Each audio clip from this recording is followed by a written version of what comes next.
Hello, welcome and good evening, one and all.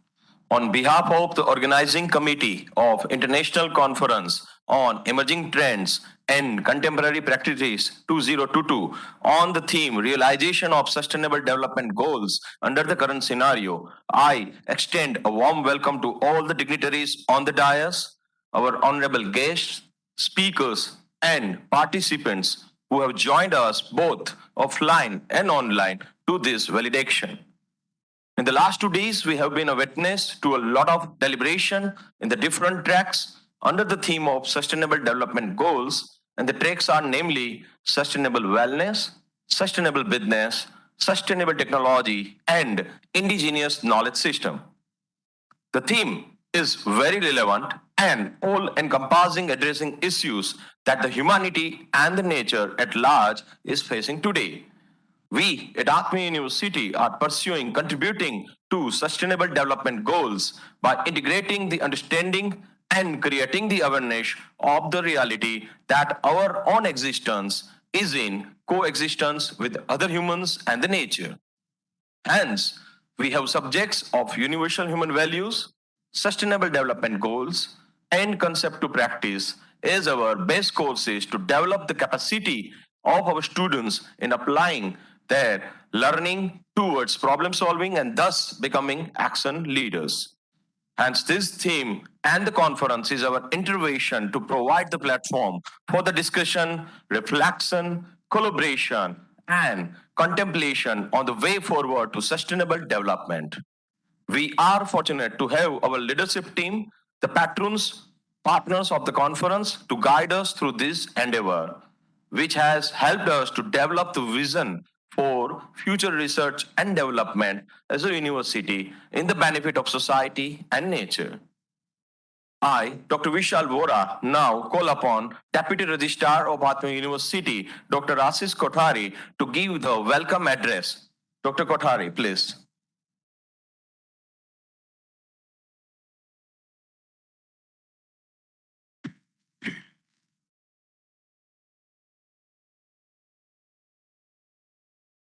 Good evening. Jai Swaminarayan to all of us present here. Good morning to someone present online at the other countries.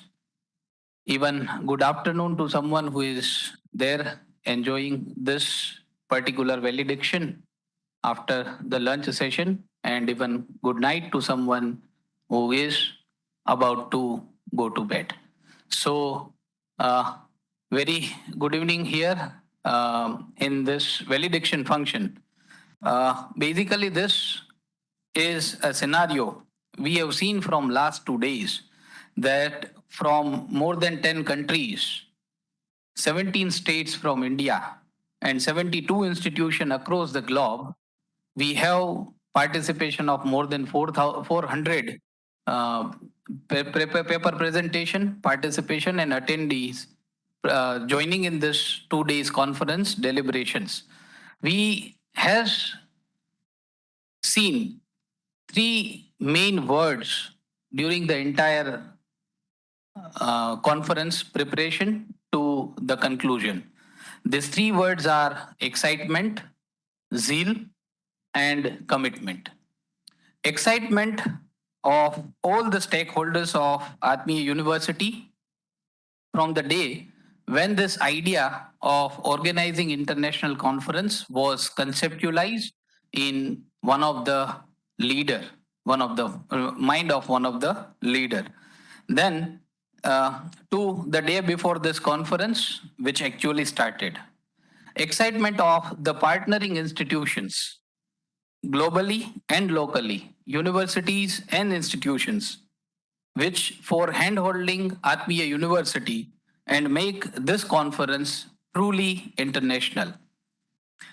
Excitement of all the committee members of this international conference, starting from our own President, Param Pujya Tyagvallabh Swami ji, to our own Pro Chancellor Madam, Dr. Sheila Ramchandran, our beloved Vice Chancellor, Dr. Shiv Tripathi sir, leadership team sitting on the dais, committee members, heads of the departments, scholars of PhD scholars of the university, and all the staff members for organizing first of its kind international conference.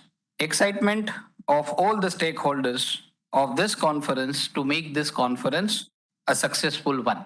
At this point of time, I hope and I believe and I truly believe that this 2 days of two productive days of deliberating in sustainability, people around the globe who has been the part of this conference virtually or physically believed that this is not a successful conference, but this is a grand successful conference, and they believe and they truly believe this. On the side of the second point, that is, we have seen zeal. So we have seen zeal among the participants and presenters for carrying out research in various domains of sustainable technologies, sustainable business, sustainable wellness, and indigenous knowledge system, and submitting the same to the conference. We have seen the zeal among the reviewers, review committee members who has reviewed the papers by investing their expertise as well as time to scrutinize the best of the best paper to be presented in this first international conference. People around the globe were has presented the papers after getting selected from by the reviewer committee. Zeal has equally been seen from the session chairs, session coordinators for critically evaluating the presentation and research skill of the presenters group, which I think they have found very difficult. Similarly, I have found that difficult to critically evaluate the papers, the quality of the papers, because all were very much up to the mark so far as the themes of this conference is concerned. And last word, that is commitment. Commitment from all of us, from Atmiya University, from partnering universities as well as organization, from the paper presenters, from the reviewers, from the session chairs, from the session coordinators, all the stakeholders, along with leadership committee. And I hope this is the commitment of the entire world to make sustainable me, sustainable means sustainable individual, sustainable family, sustainable society, and its large sustainable nature. At this point of time, I would like to welcome in this valediction, I would like to welcome our own Professor Dr. Bhola Thapaji, Vice Chancellor of Kathmandu University, one of the partner university of Atmiya University, who has recently signed an MOU with IIT Madras. We are very much thankful to Professor Bhola Thapa sir for joining in this valediction function of 2 days conference. I also welcome Professor Seldom Sculter, President of KGI USA. He is the partnering veteran. I welcome Dr. Puran Chandra Pandey, member of boards of United Nations World Food Program, USA. And I welcome our own Dr. Samir Vaidya sir, Professor and Head of Department of Mathematics, Savrasht University. He has joined, he has taken his time, he has joined from Canada. Thank you, sir, for joining us, and I welcome you in this valediction function.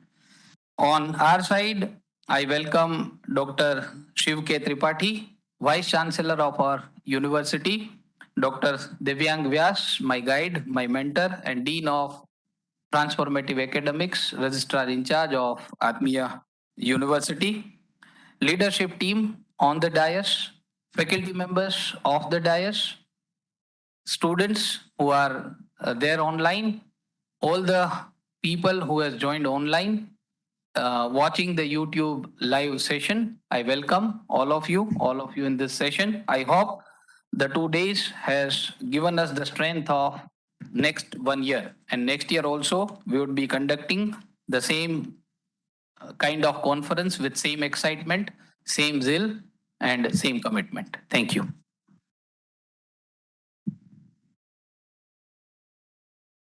Thank you, sir, for your motivating and welcoming address. As far as truly said, this conference is international because we have partner university, we have you can say the participants, keynote speakers, session chairs are from across the globe. So we would like to represent the brief conference report to our all the patrons and the stakeholders. For the same, I request Dr. Divyang Vyas sir, the Registrar in charge and Dean Transformative Academics of Atmiya University, to give a brief report of the conference. Dr. Vyas, please.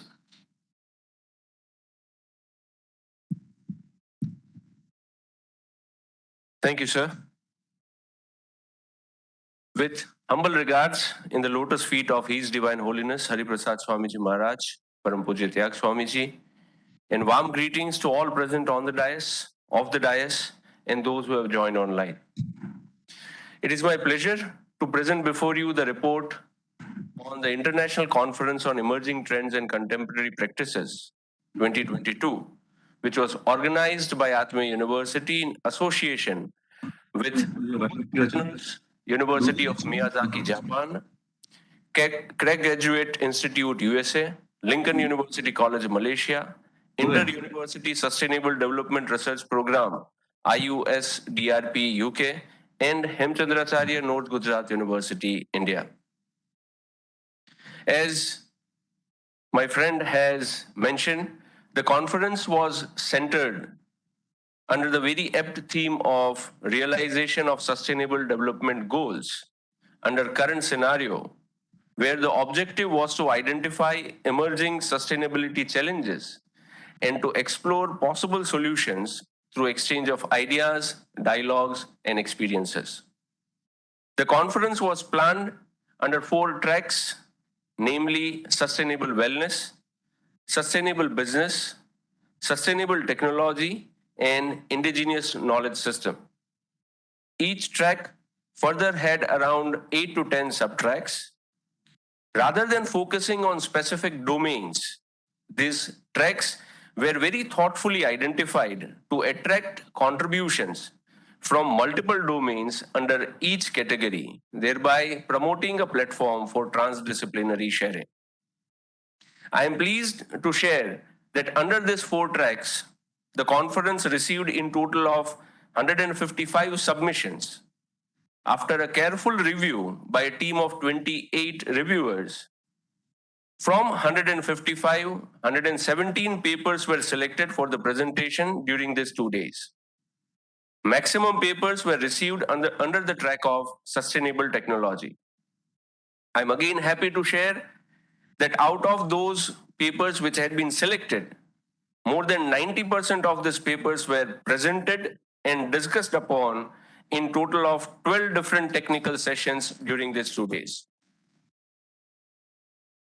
Further, in addition to those who have presented the papers, the conference was participated by 478 participants. That includes participants from the home state, that is state of Gujarat, and 12 other states of India, along with international participation from 9 different countries. This in total touched the count of 72 academic and other organizations globally as a part of this conference. The conference also received great inputs from globally acclaimed academicians, practitioners, leaders, and policymakers. In total, 15 international experts from more than 10 countries shared their expertise during the conference. As this valedictory function is honored by the presence of eminent personalities whom Dr. Ashish just introduced. In the same way, the inauguration function was also honored by the presence and addresses from Dr. Hiroshi Samishima, President, University of Miyazaki, Japan, Professor Walter Lee, Chair of Climate Change Management, Hamburg University, Germany, Ms. Anna Lekwal, Counsel General of Sweden, and Dr. Sheila Ramchandran, Pro-Chancellor, Atmiya University, India. The conference was also benefited by the presence and session keynote address during these 2 days from various dignitaries, namely Dr. Sandeep Podar and Dr. Abhijit Ghosh from Lincoln University College, Malaysia, Dr. Wolfgang Aman, HEC Paris, Qatar, Dr. Agatha, Canadian University, Dubai, Dr. Shailendra Singh, IIM Lucknow, India, Dr. Premila Thapa, Nepal University, Nepal, Dr. Ritika Sinha, Central University, Bangalore, India, and Dr. Ved Vyas Dwivedi, Indus University, India.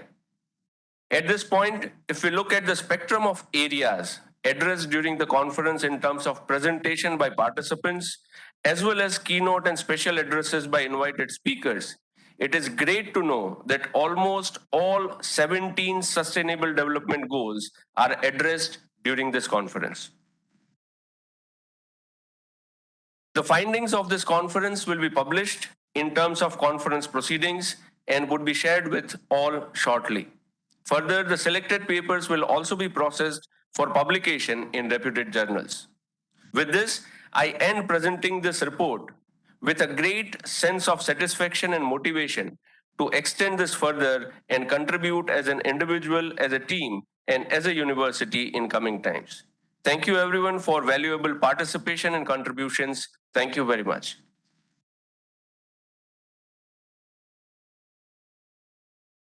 Thank you, sir, for brief report. Now I request our dynamic and eminent leader, the Vice Chancellor of Atmiya University, Dr. Shiv K. Tripathi, sir, to do the presidential address. Sir, please. Thank you, Dr. Vora. Atmiya Namaste, very good evening and warm greetings. Dignitaries on the dais, my colleagues, off the dais,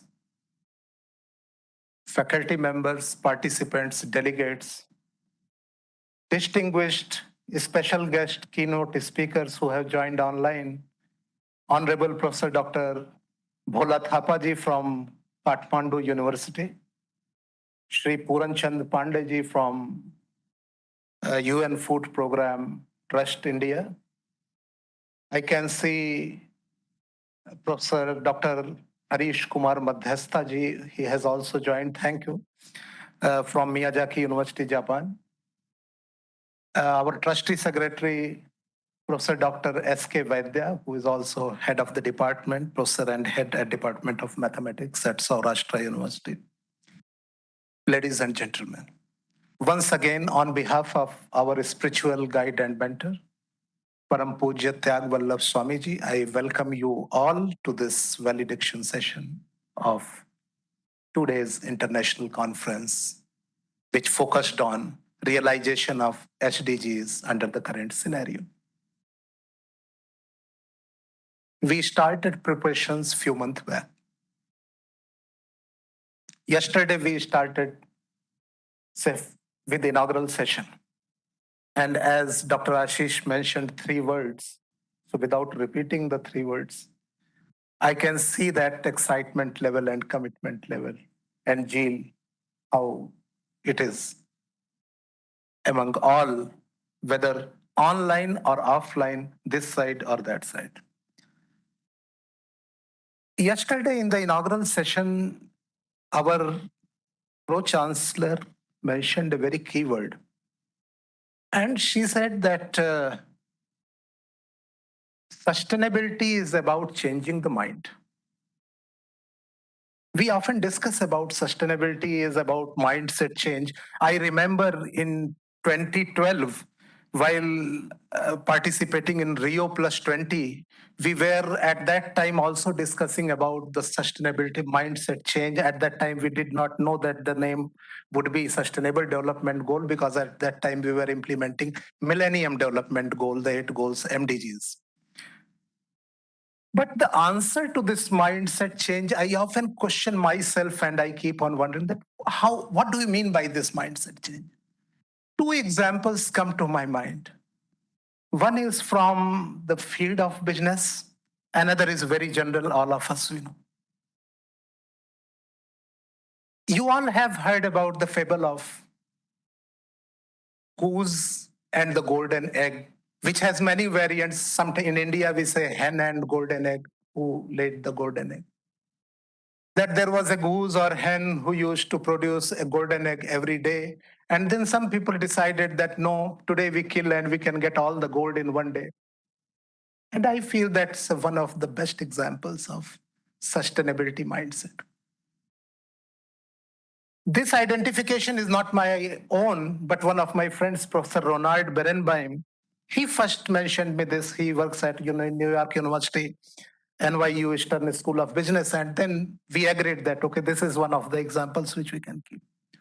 So citing his innovation, I would like to mention this. Second is, in 1914, Henry Ford, when he was asked that, okay, auto industry, wage are not feeling satisfied, he raised the prices of wage of his workers at General Motors more than 200%. The $2.4 was the average rate at that time. He raised it to $5 a day.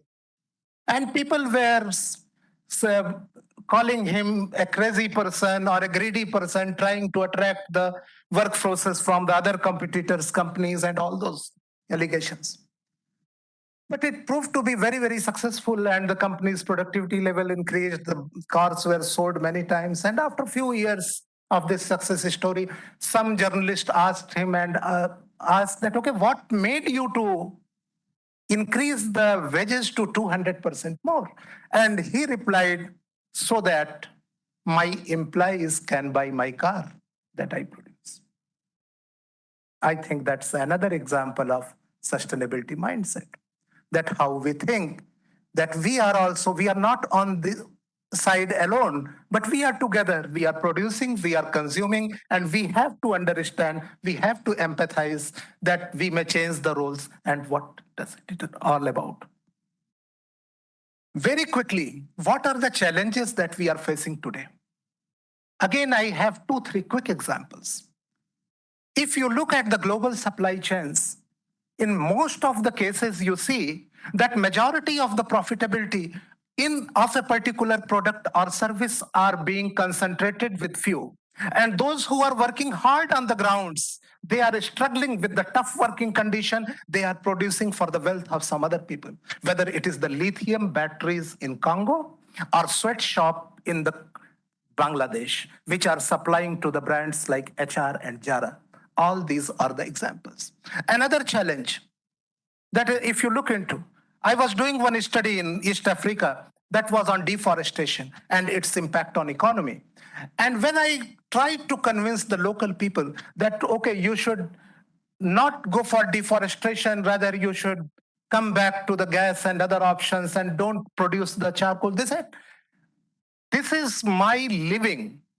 If I don't produce wooden charcoal, what I would eat, why I should not be engaged? And we had no answer because we did not have the alternative employment for them.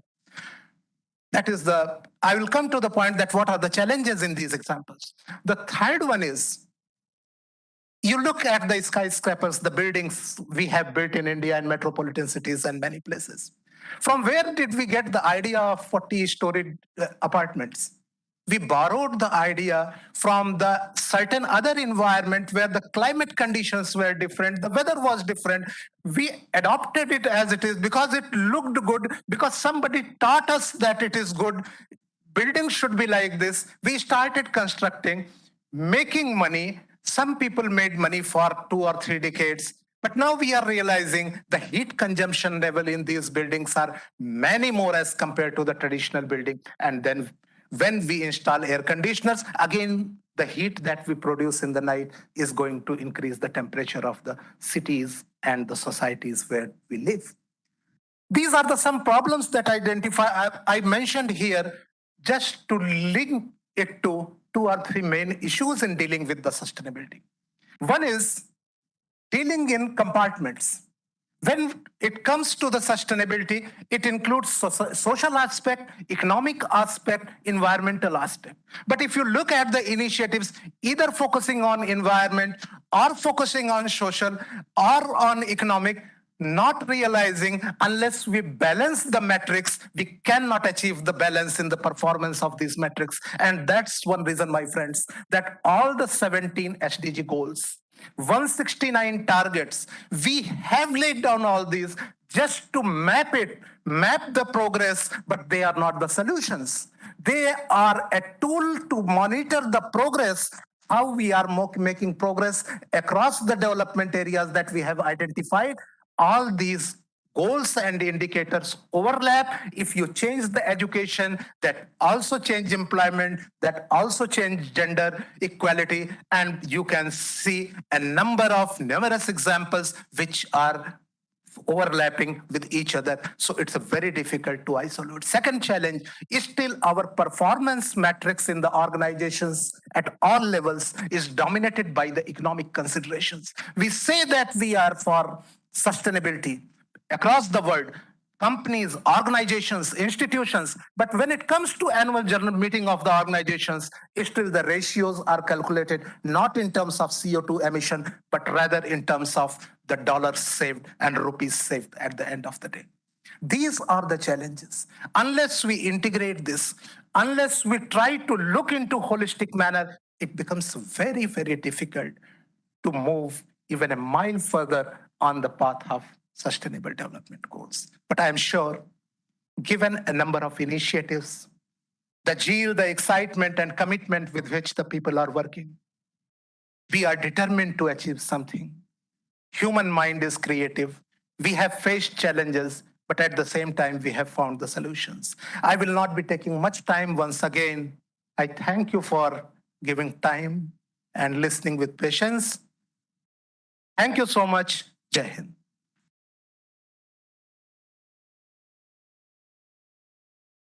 Thank you, sir, for your presidential speech. Based on your wisdom, it makes us thinking that we must not take this planet as a granted one.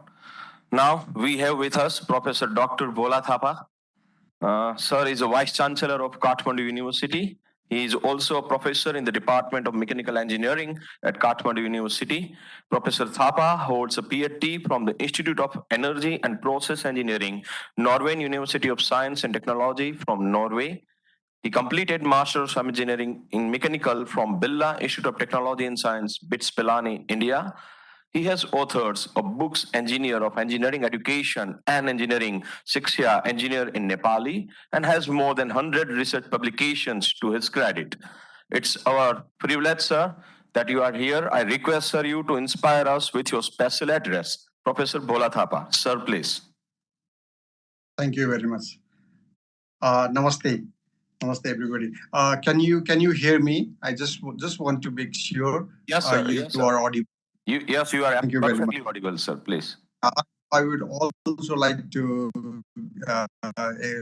get excused because the weather at the moment at Kathmandu University, Kathmandu is not that good, and I have several disturbances. Hope I will have a very clear connections during my speech. Yes, sir. Respected Chancellor, Professor Shiva Tripathi, all the distinguished panels, participants. I'm really delighted to be here among with you all on this international conference on emerging trends and contemporary practices, which is very much in line with the sustainable development goals. And then my participation and then presence here is really inspiration for Kathmandu University also.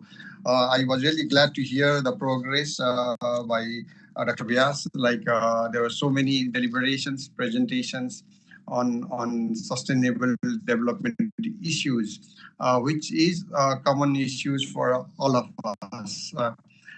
Personally, like the issues of sustainable development goals, the Nepal government has also been taking it very seriously, but this mandate was not directly given to, or assignment was not given to the higher education institutions.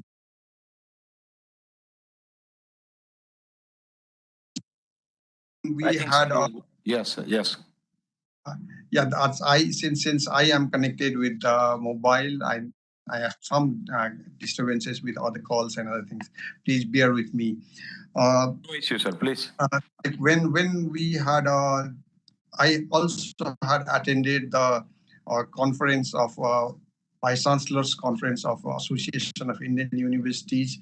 So our eyes were also open, and then we also tried to collect and reconnect what we have been doing on sustainable development goal as a university.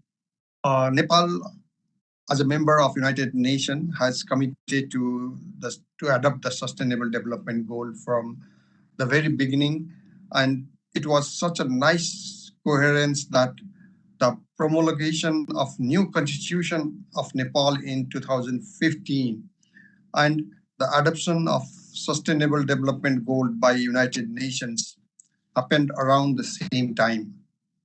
The Nepalese constitution's spirit of rights and equity-based sustainable development has a remarkable resonance with sustainable development goals.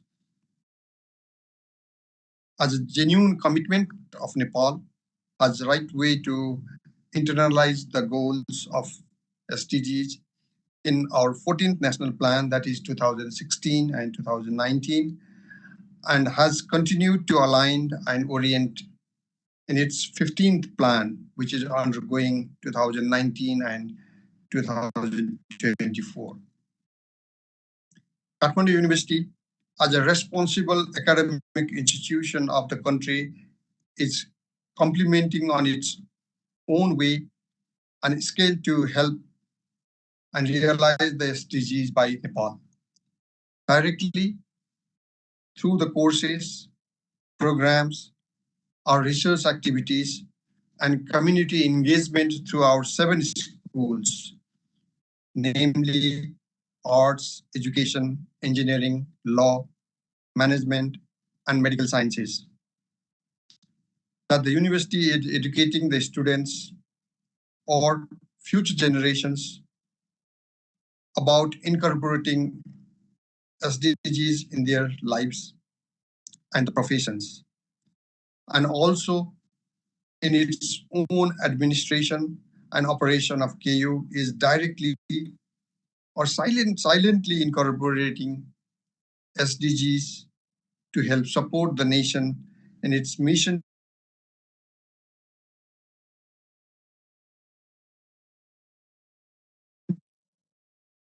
international commitments made by the country in different international forums. As a part of the homework and to focus in its roadmap, Nepal has internally set targets for 2019, 2022, 2025 and 2030 until the final goals of sustainable development is achieved. The data and the results of the first assessment of the year 2019 is now available for the country, which shows that Nepal has achieved a tremendous success in its right track. So among 17 goals, Kathmandu University is very closely associated with some, but we are very indirectly associated with many of the goals. Like in a goal number 1, which is very, very important, the no poverty, which is not that easy, but Nepal has made a remarkable progress in realizing the foremost goal of eliminating poverty from the country by 2030. Just to see the glimpses of the progress Nepal has made from 2015 till the first target of 2019, the percentage of population living below the poverty line has declined from 15% from 36%. This is a significant achievement. Kathmandu University has also supplemented the nation in its goal of implementing absolute poverty by producing a quality graduates, skilled manpower to add to our productive workforce.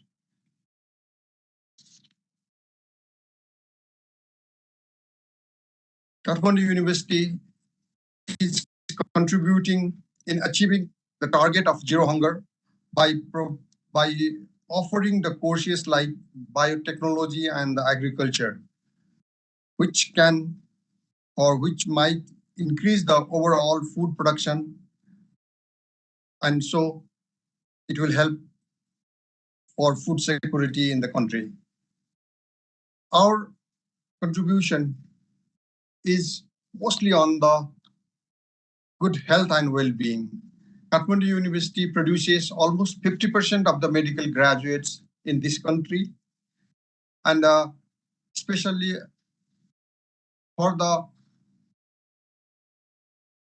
effect which we had with on the earthquake of 2015 and the pandemic. The graduates, medical professionals from Kathmandu University has provided the health service in many areas and in all parts of the countries. So we have been able to at least provide the good health. Nepal is also making a gradual progress in realizing this SDGs of ensuring healthy lives and well-being. Some indicators such as child mortality has declined from 38 in 1000 to 28 in 1000 in 2019, just achieved as this target compared to what was there in 2015. Kathmandu University is contributing in multiple ways to the nation and in the community in realization of this goal. The university, together with the 13 affiliated medical colleges and our extended program, has been producing several graduates which are serving this nation, as well as we have been producing graduates for our neighboring countries. We also provide outreach activities of medical, and through that we have been helping for child mortality and then good health for the women, especially in the remote areas. Recently, we realized that the well-being is not just providing a good health service, but the spiritual health and our own treasures like yogic science is also incorporated in our system and education. The quality education has always been a primary focus of Kathmandu University. Of course, we are contributing only about 4% of a higher education of Nepal, but we are trying to expand it so that we can contribute of 6% of our higher education, and that also in the area of science and technology. Nepal is a developing country. Many things in Nepal and India are very similar. On the part of gender equality, still the women of Nepal are quite far behind. But fortunately, the graduates and then the enrollment of girls students at Kathmandu University is quite good. We have almost 50% girls graduates, female graduates from Kathmandu University, and they are on enroll as enrolled students. So that this is a good indicator in context of Nepal. Nepal has quite successful or quite promising activities on gender equalities, especially with the new constitutions we have provided quite good opportunities for the women. Kathmandu University is also contributing to provide a clean water or best water management system. The way we manage water will also affect the India, because all our water is entering to India, different part of the country, and that's also helping irrigation, flood protections as well, and so many other things. Many programs in Nepal or in Kathmandu University that we are more focused on a clean energy, because that our almost 100% of our energy, electricity comes through the hydropower. And Kathmandu University has several facilities, especially the turbine testing lab, to design new the turbines which are sediment friendly, and then which we can manage as a sediment control.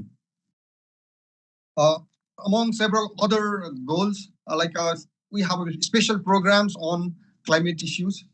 So our environmental science program has a program with the glaciology, which we run at a very high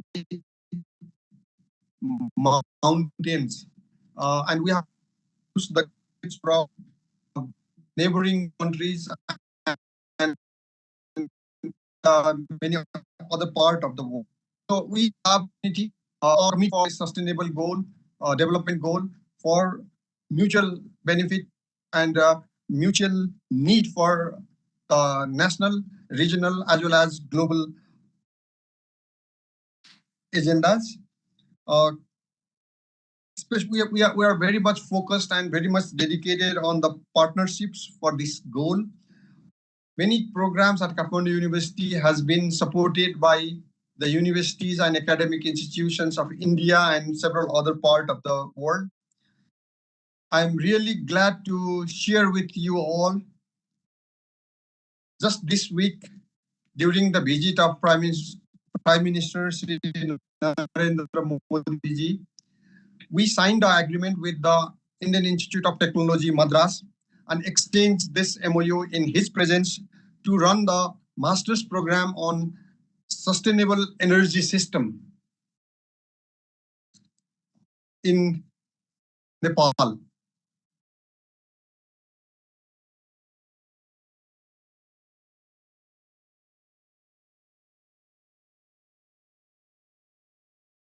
I'm sorry, still my system network is not that good.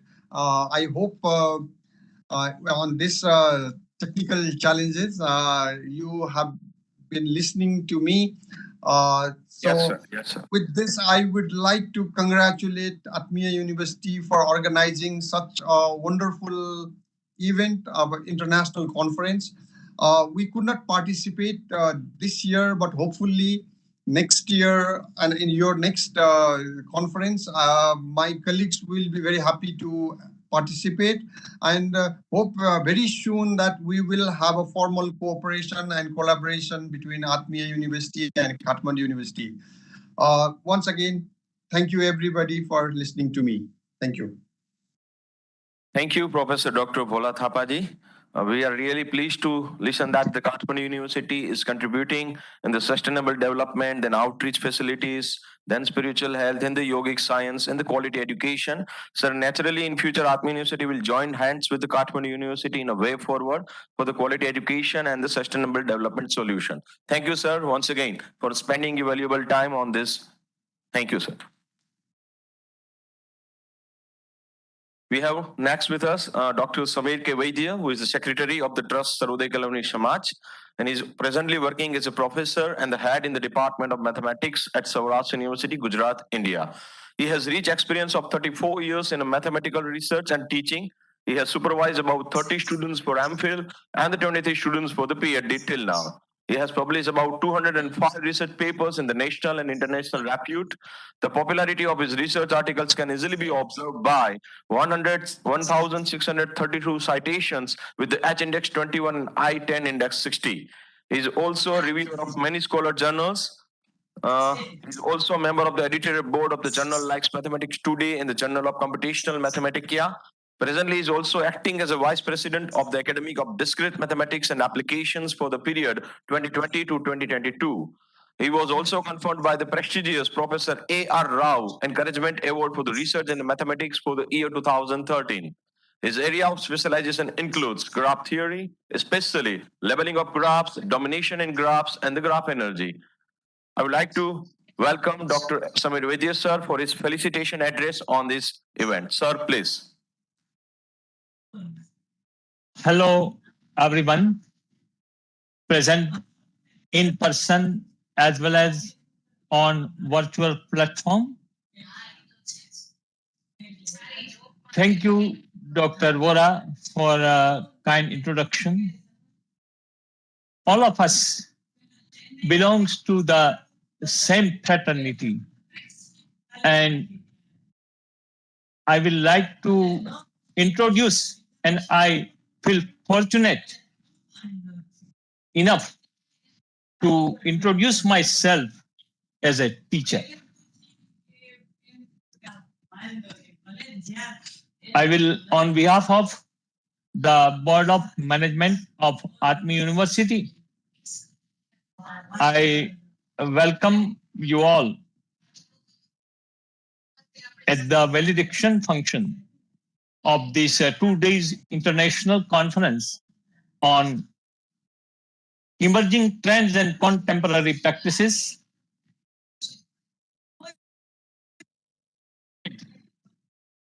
by Dr. Vyas in transformative academics. We came to know that good number of research papers have been presented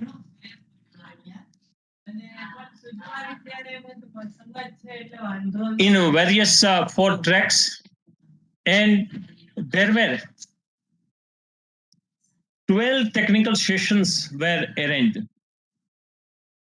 As mentioned, the conference is 10 countries, including United States, UK, Nepal.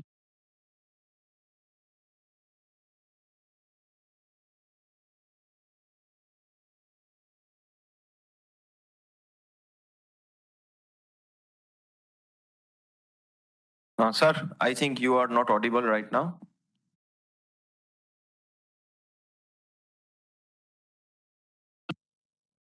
Have worried about sustainability in the 4 important fields, including wellness, business, technology, and indigenous knowledge system. Such conferences provide a platform for budding researchers, At the Atmiya University,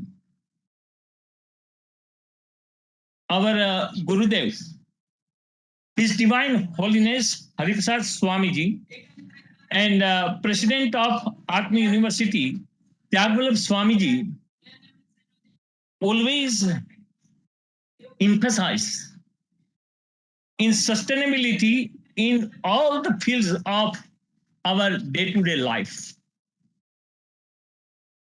They always advise that sustainability will happen only if each individual become cordial and the heart is full of love with others. The sustainability will not happen unless the dedication and devotion in the field in which we are engaged by our profession. And it is the worship to the God. That is why the venue of the conference, Atmiya University, is very much relevant because we are constantly trying to contribute to the sustainability in the real life and in the true sense.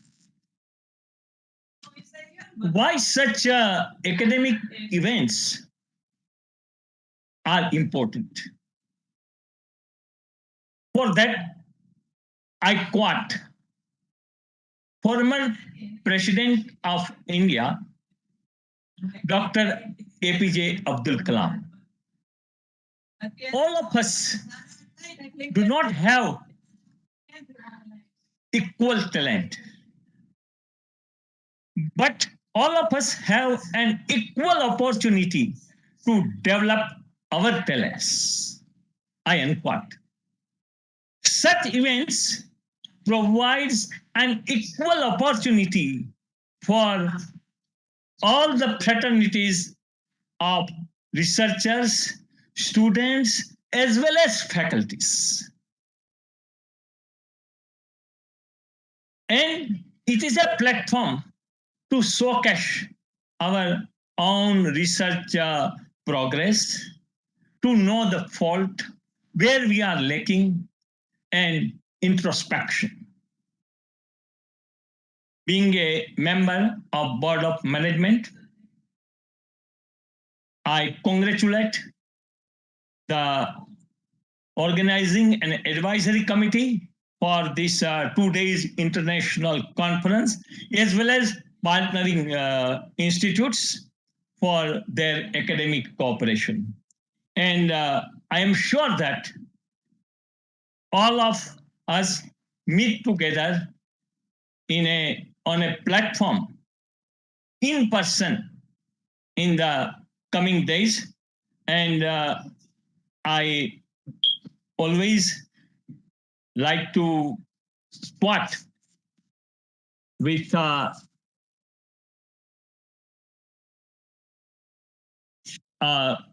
quote of our beloved Hariprasad Swamiji that, "Oh God, please make me Atmiya if anyone else or not." And that is why let us join our hands to meet all the sustainability goals which are discussed and which are to be discussed in future. With this, I conclude my address and wish you all the best. Thank you. Thank you, sir, for your kind word, wisdomful words as a felicitation address. Thank you, sir.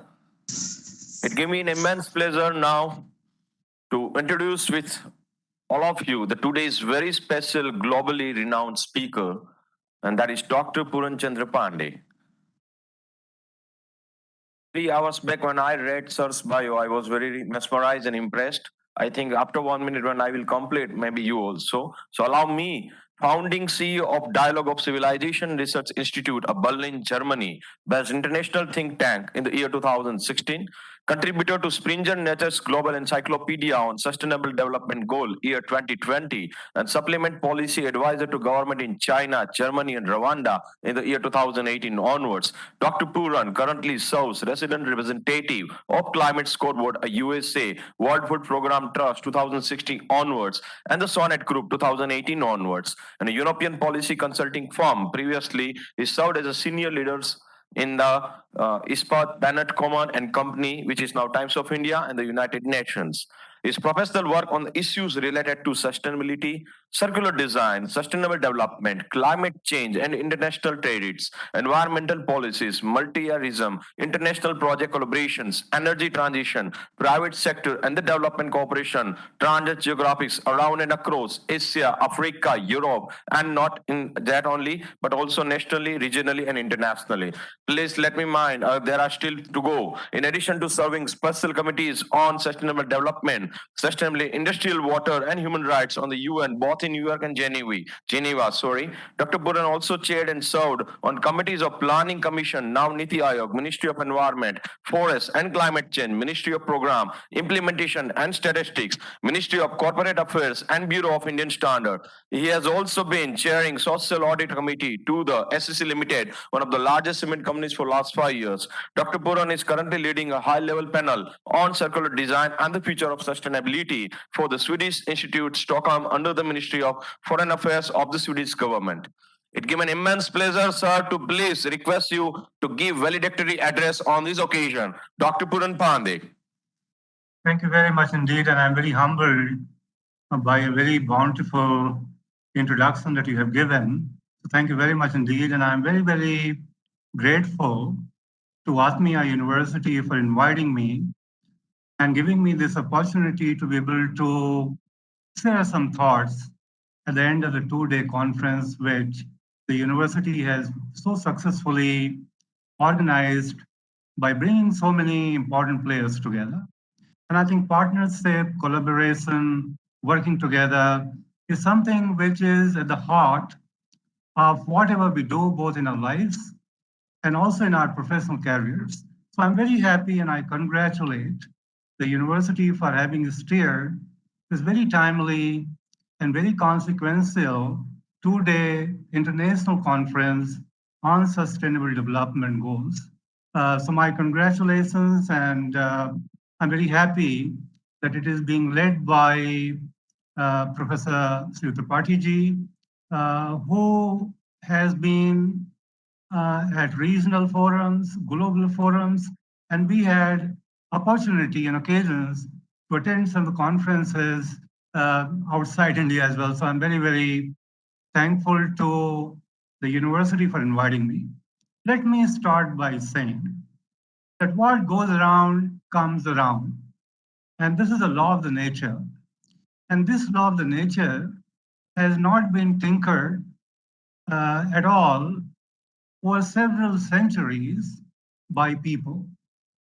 And therefore, I start by setting this premise that within the nature, within the ecosystem, and the community that we live in, what goes around comes around, or what goes in comes out.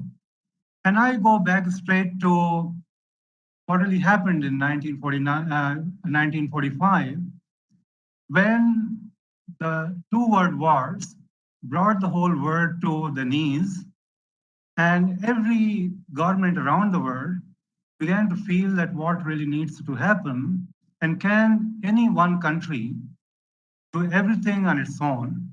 The answer was no, and therefore the UN came up as a multilateral institution, embracing every country which wanted to be the part of it.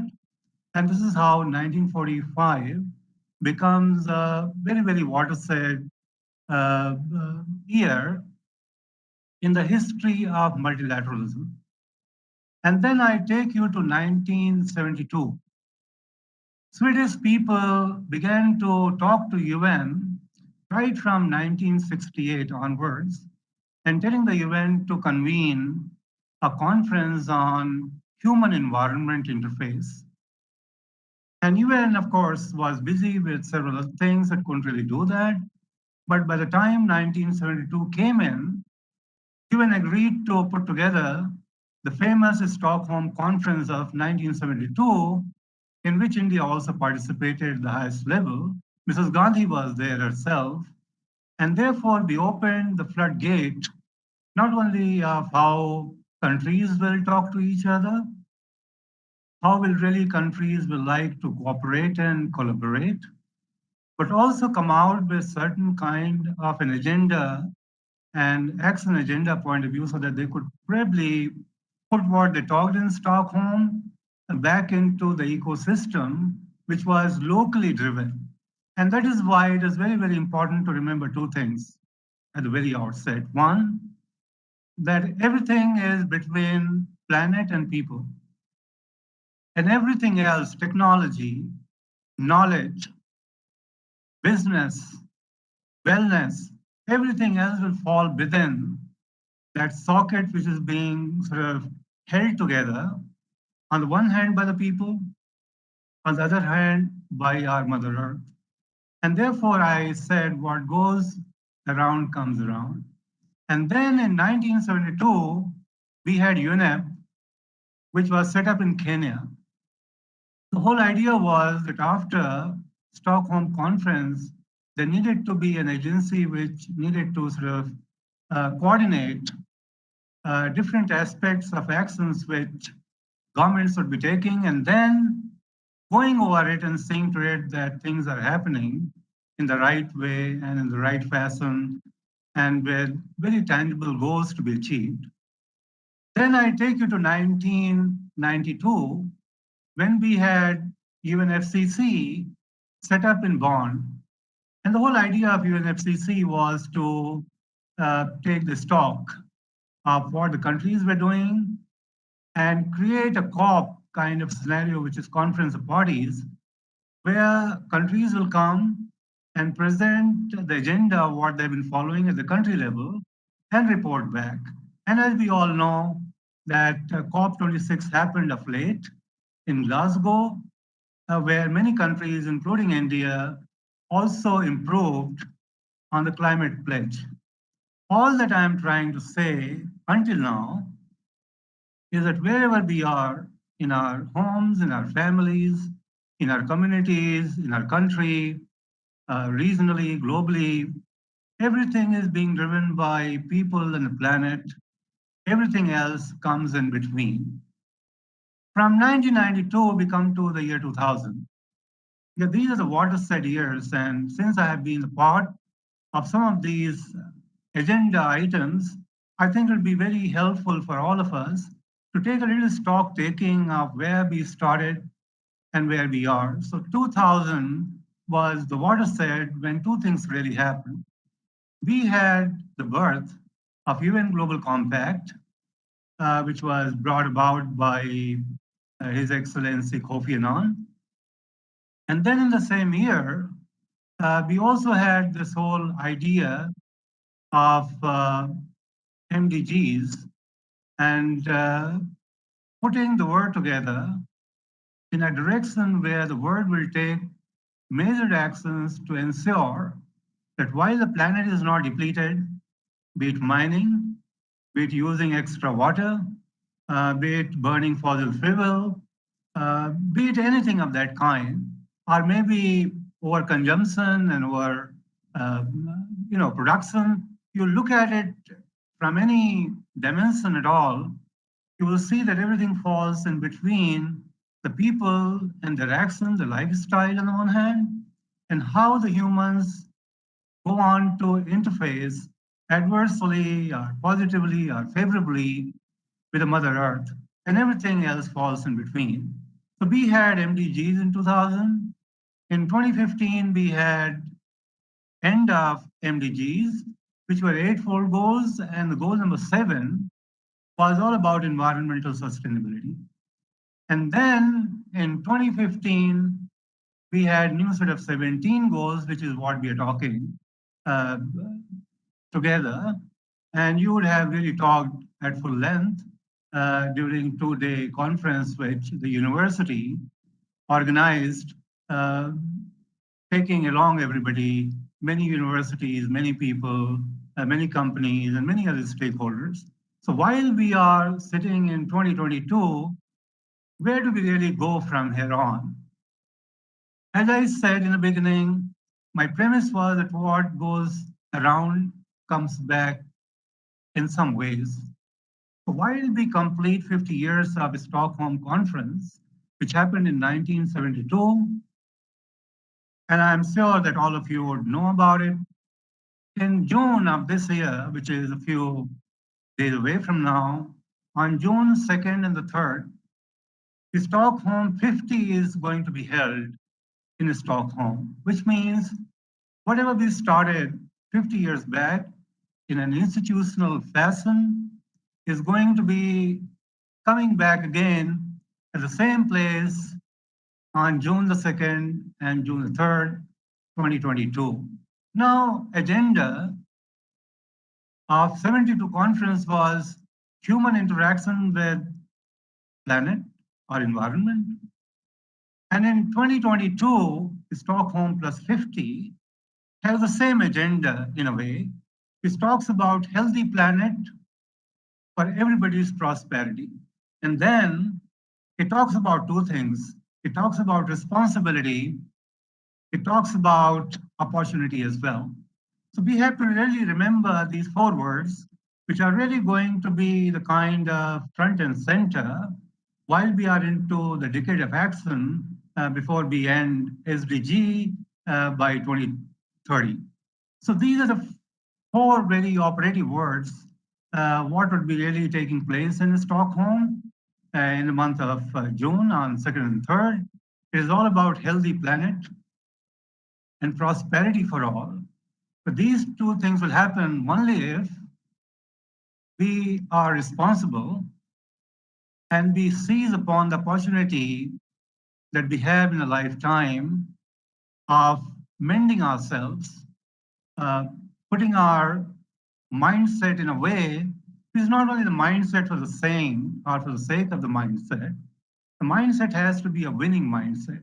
Many times we have a very positive mindset, but when it comes to executing that mindset into our lifestyle, which means into our actions, many times, and most of us, fail miserably.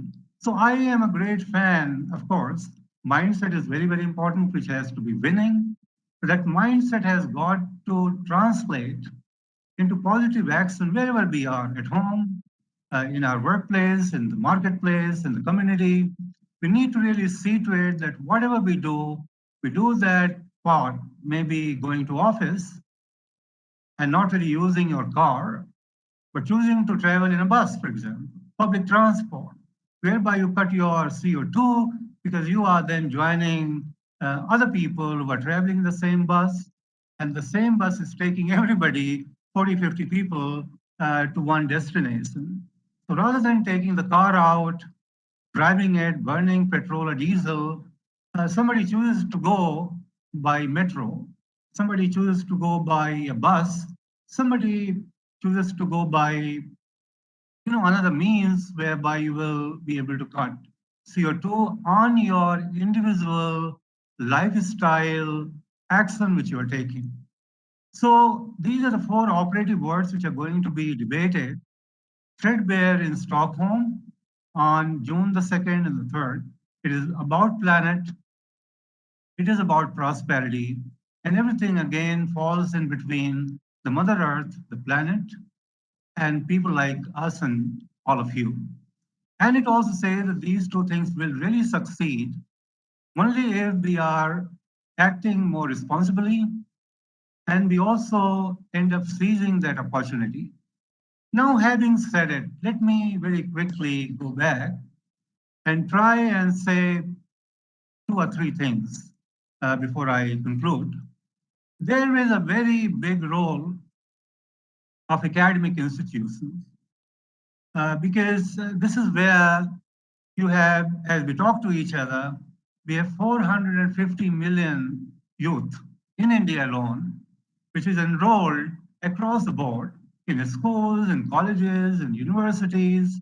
And therefore, universities are the kind of germane hub to train these people, young people, change the mindset, give them value, make them more compassionate, give them more empathy, and change not only the mindset, which happens when we all go and study and learn a few things, we end up changing our mind and mindset as well.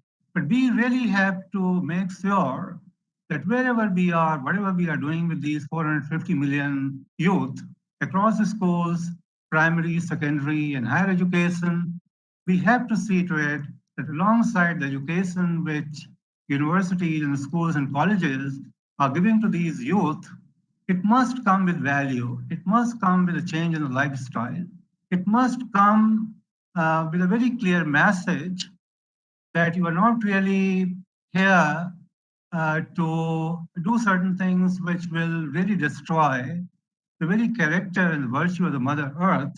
And therefore, you need to really act in a fashion which is more responsible and which will also build up an ecosystem of positivity and prosperity for everybody. And very quickly, I will take two very quick examples of two universities of India where I have something to do, both in their advisory capacity and otherwise as well. University of Manipur, for example. This university has been trying very tirelessly to revive a lake which was built by the then king of Manipur. And that lake was the supply or the pipeline for supplying the water to the people in Manipur. This lake dried up because people did not care. They started putting trash into it, they started putting plastic into it, and that lake dried up, and people began to really suffer from the lack of availability of the water. And therefore, the university took that kind of a courage. We all need to be courageous in order for us to be doing something more meaningful. And Manipur University has been able to revive that lake, and UNESCO now is studying how did they really go about reviving. And I hope UNESCO will find some way out where they will really like to put that lake, revived lake, under one of their most best case kind of practices. And the second best case practice is University of Kerala. University of Kerala has been producing electricity which they've been using for their own purpose, and the surplus is being supplied to the people in the city of Trivandrum at a very, very subsidized rate.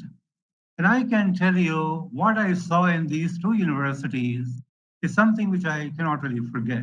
And I keep on talking about these two because these universities did not only talk about what they will do, they did it.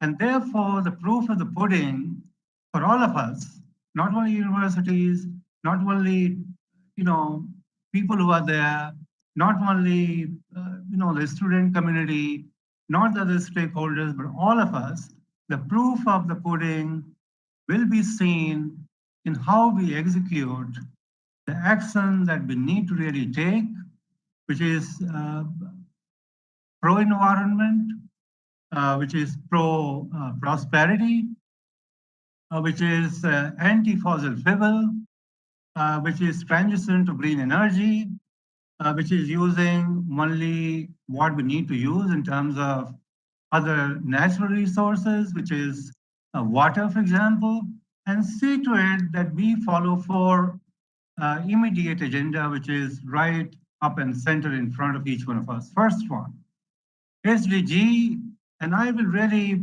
request all of you to really look at SDG 12, which really talks about consumption and production. And again, it lies between human beings and the planet. And therefore, all 17 goals are very, very important. There's no doubt about it. But I will really submit to all of you, whenever you have some time, please refer to the goal number 12, which is how do we really produce and how do we really consume?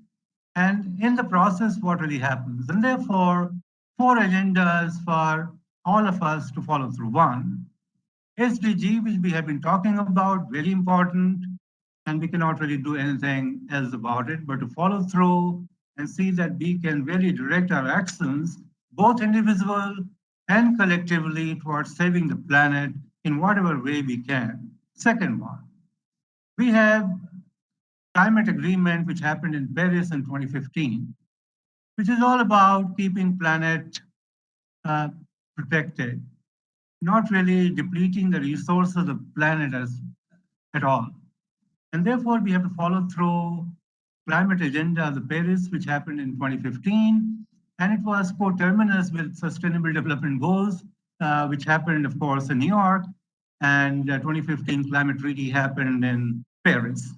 The fourth one is post-2020 global biodiversity framework, which means that how do we really deal with flora and fauna? How do we really become more compassionate in how we deal with it? How do we really go about treating our natural resources in a more responsible way? And the final one would be, which we have just seen, COVID-19. It really took a lot of wind out of our lives. And therefore, we have to see to it as to how we use post-COVID-19 period to understand the larger ecosystem of the nature and see to it as to how we really use COVID-19 as a good or bad period, but a period which could probably help us create a new relationship of ours, meaning the relationship with the human beings, with the Mother Earth, and that cannot really happen unless and until we are more compassionate, unless and until we have more empathy, unless and until we are driven by values, and unless and until we have the winning mindset, which has got to be translated. If my mindset is very positive and I cannot translate that positive mindset into doing something good and pro-nature, when it comes to putting my action on the ground, pure and only mindset alone will not really take us very far off. So I will really stop by only saying this, that Atmiya University has taken this very, very timely and very consequential action. And this is action which is very, very important. And the proof of the pudding will lie in terms of how do we really train people, how do we really deal with the youth, how do we really teach them to deal with the nature and the environment. And when that happens with value, compassion, empathy, I think there is no force on earth stopping us from going ahead and trying to turn the kind of ecosystem that we had in a fashion that we could probably plow it back in a way that we could probably create a better world around us, and that better world around us will mean as to how you and me and everybody will be able to deal and interact with community, with environment, and with the immediate ecosystem that we have around each one of us. So I would really like to thank Atmiya University once again for giving me this opportunity, and I could probably have some time to be able to share my thoughts. And Atmiya can always count on me, whichever way I could be, of help and support and use to Atmiya University. I will always be standing by each one of you. So thank you very much once again. Thank you, Honorable Pandey, sir. We truly believe that the mindset has to convert into action, as you said. We're taking inspirations from the Keshish of Manipur University and the Kerala University. We also now focusing on the SDG goal 12 as we get time, and you has given vision to instead of not only to focus on SDG 2030, but on now we focus on 2050. And the role of university in India, as we are instructing 450 million youths into future leaders. It reminds me that we all have to do our parts to raise awareness about the global warming and the problems we as people face in the promoting a sustainable environment future for the planet. Thank you, sir, for inspiring words. Thank you very much. The conference like this is not being naturally conducted by the single hand. It has a team and a joint ventures not by the one university, but the many universities. So it's a time to say thanks to everyone who are associated with that. So for that, I request Dr. Manar Kagatra, the Associate Dean of School of Diploma Studies at Atmiya University, to propose the word of thanks. Dr. Kagatra, please.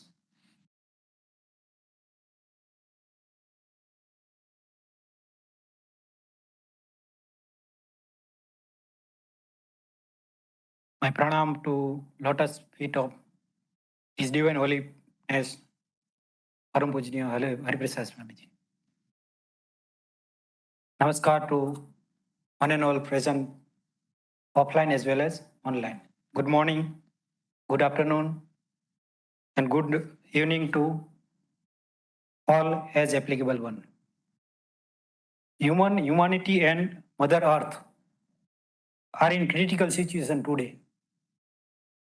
We need to focus on solving global issues, which are global warming and family warming, which automatically resolve local issues according to the coexistential philosophy, Madhyas Darshan Sahastitvad, of respected A. Nagraj, India. There are 4 orders in any developed earth. They are material order, plant order, animal order, and human order. All other order than human order are with definite conduct, naturally and existentially. Human order can be with a definite human conduct through humanization of education, which leads to make human order complementary to other order also, and sustainable living. I feel this would be the objective of any conference. As Puran Chandra Pandey ji has said that Mother Earth needs dedication.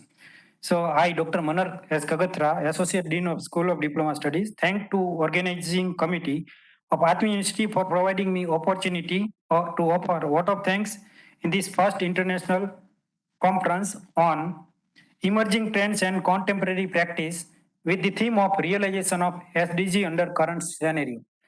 On behalf of Atmiya University, I would like to offer sincere thanks to all partnering universities and institutes such as Miyazaki University, Japan, Keck Graduate Institute, USA, Lincoln University College, Malaysia, Inter-University Sustainable Development Research Program, IUSDRP, UK, and Chandra, North Gujarat University, India, for their support in organizing an international conference on emerging trend and contemporary practice.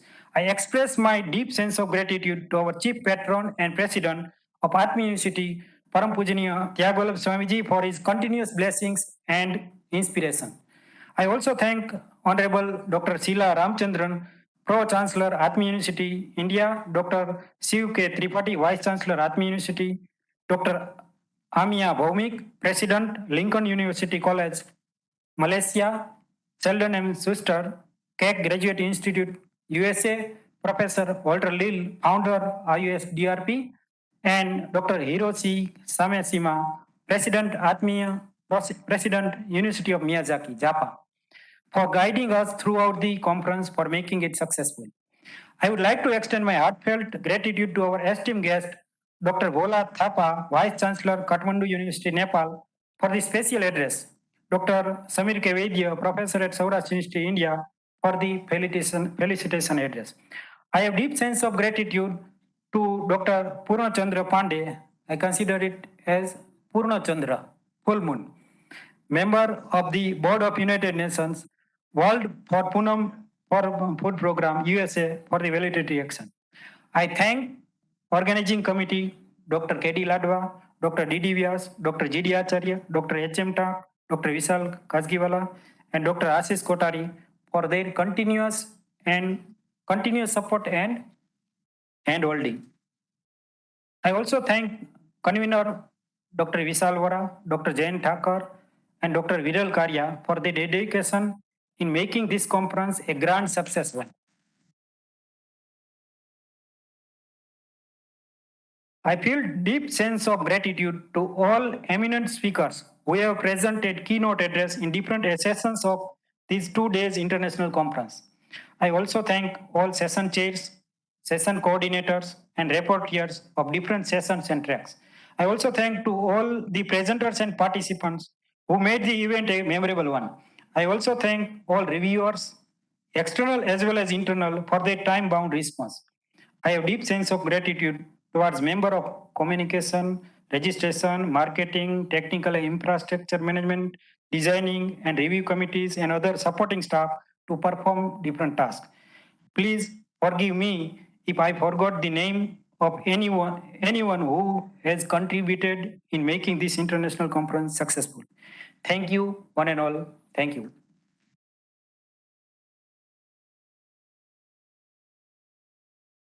Thank you, Gagadhara sir. And I thank you once again, everyone, for joining us in this journey of co-learning. We hope you have got new vision and a few new direction to look forward in terms of research for sustainable development. Thank you all once again. Before I bid you good night and a sweet dream, one thought you can take with you, that let us not take this planet for granted. Thank you, everyone. Good night, sweet dreams. May God bless everyone. Thank you.